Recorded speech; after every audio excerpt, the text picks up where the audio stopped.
Renault Captur E-Tech hybrid. This whole E-Tech engineered, as it says on the side of the car, this whole technology by Renault means that, well, it's a little less heavy because it actually doesn't have a clutch. All of these E-Tech cars do not actually have a clutch, which means that if you're at a standstill, the only way you can drive or start driving is on electric power only. So the computer then makes sure that the internal combustion engine, as you start driving, makes sure that the RPMs are the same, and then connects the actual engine to the, to everything else. So this means hopefully less fuel consumption and less emissions.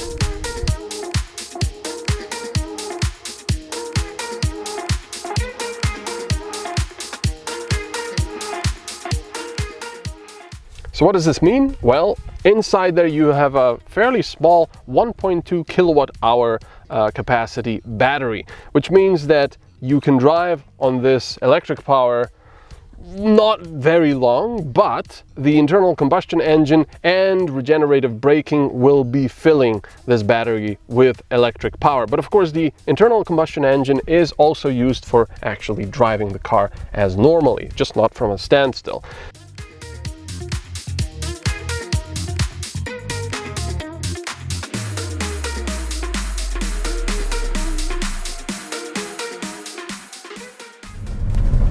It's pretty nice that I have previously, not very long ago, driven the Renault Austral E-Tech, which had a very similar drivetrain. It didn't have a 4-cylinder engine, it had a 3-cylinder engine with more horsepower because it was turbocharged, but it was smaller. It was a 1.3, I believe, whether this one is 1.6 and has 4 cylinders but no turbo, so it has less horsepower. And I believe they had basically the same amount of battery capacity. So it's interesting comparing the two. This one definitely, like I said, has less power, less acceleration as a result. But the really nice thing is that it's got 4 cylinders. So whereas before, when the engine came on to start charging the battery and especially also driving the car, it was really quite annoying. Now this is still a little bit annoying, don't get me wrong, because you're driving on electric power and all of a sudden the engine comes on at reasonable RPM, but it's 4 cylinders, so it's a lot smoother, a lot less annoying. In essence, this Captur is very similar to that Austral E-Tech. There we go. Oh, I thought, yeah, the engine did come on. So if you're driving very slowly, it's usually not a problem, because even if the internal combustion engine does come on, it'll be fairly, quiet.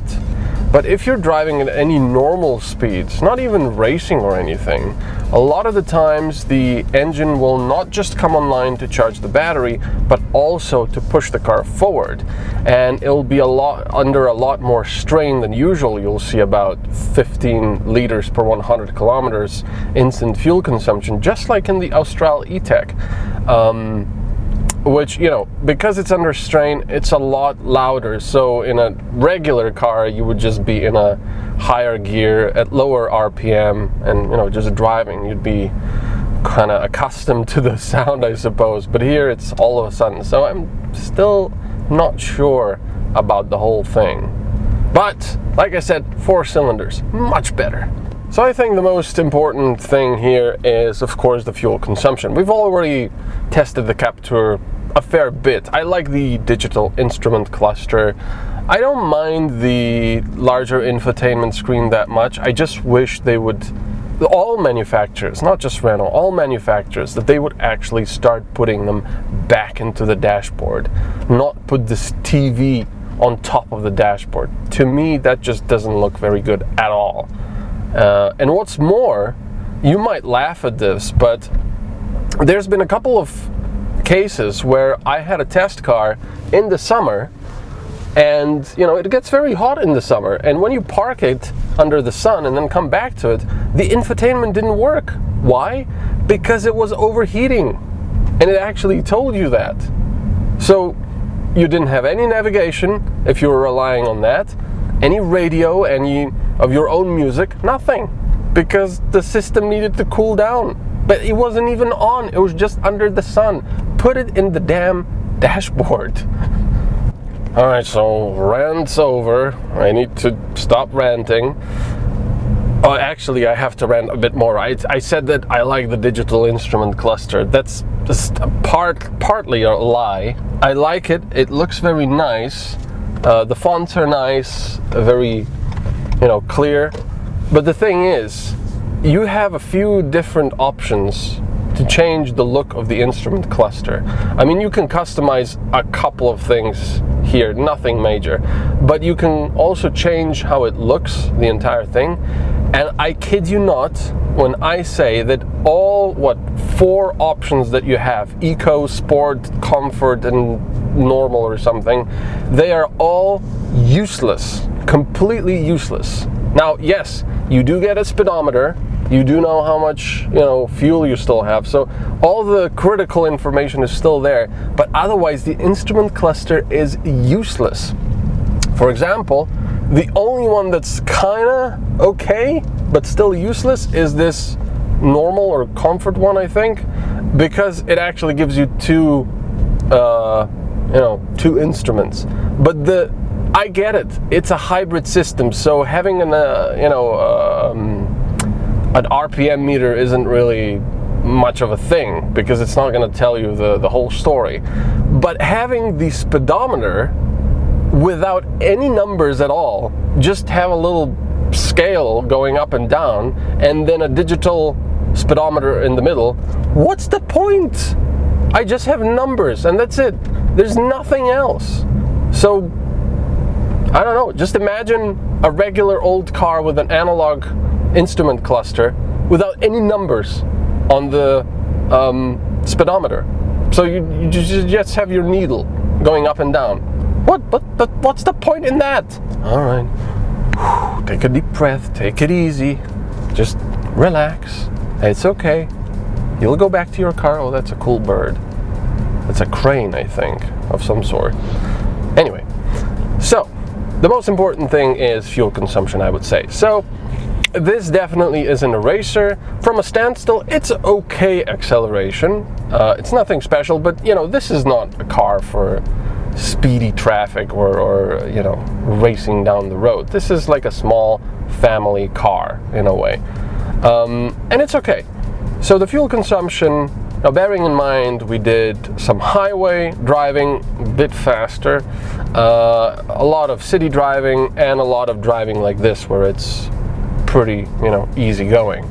So the total fuel consumption, the average fuel consumption at the moment is 4.7, but the lowest I had was 4.5, and I'm pretty sure that even with normal driving, not extremely economical driving, you could go below the 4.5 liters per 100 kilometers, which is pretty good. It's pretty good.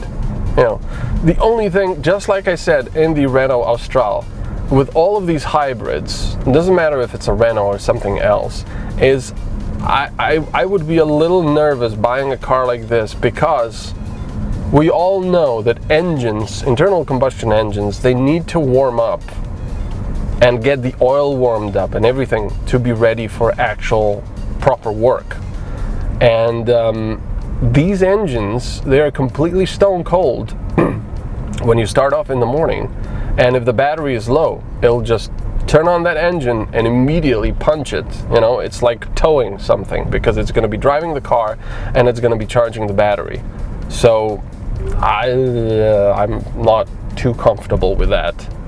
Piston rings and gaskets, and I don't know. I'm not an engineer, so maybe I'm just talking BS, but there you go. Apart from that, it's a nice drive. The 4-cylinder, despite having less horsepower than the 3-cylinder and the Austral, would be my choice, because it's just so much less annoying.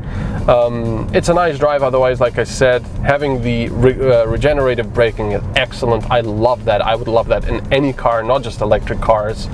And 4.5 liters per 100 kilometers is completely realistic consumption. even with some highway driving.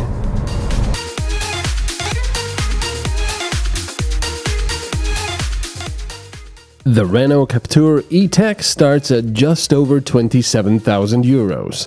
For a fully loaded model, you'll be paying 33,000 euros.